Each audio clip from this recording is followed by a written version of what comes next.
Sarà una settimana da ricordare, quella che si chiude oggi per la ex Popolari Venete, partendo da lunedì con l'inizio delle procedure nei tribunali per Veneto Banca e Popolare Vicenza, per poi proseguire alle audizioni davanti alla commissione parlamentare per l'ex presidente Gianni Zonin e l'ex amministratore delegato Vincenzo Consoli. E questo per il profilo giudiziario, mentre per quello amministrativo il definitivo passaggio a Banca Intesa dei conti correnti dei due istituti veneti. Ma forse quello che sta preoccupando di più gli azionisti è lo spiraglio del fondo a sostegno dei truffati in discussione in commissione alla Camera. Troppo esiguo il valore messo a disposizione dal Ministero per troppe banche tutte assieme. Patrizio Miatello, perché questa manifestazione davanti alla prefettura di Treviso?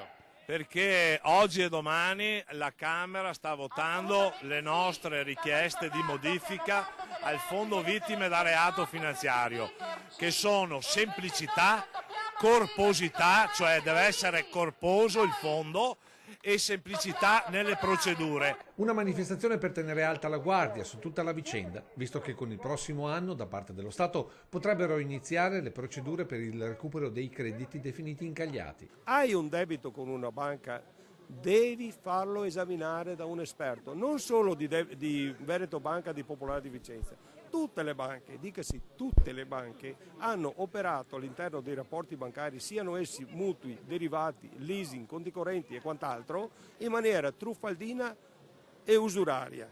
Quindi prima di pagare qualunque debito devi farlo analizzare. Accanto a chi protesta per le azioni diventate carta straccia c'è anche chi sta subendo il passaggio delle Popolari Venete a Banca Intesa. Dal punto di vista economico c'è stato un aumento dei costi per il passaggio della clientela dalle vecchie banche a Banca Intesa, mentre i clienti prima avevano dei servizi a costo zero, adesso si vedono lievitati i costi.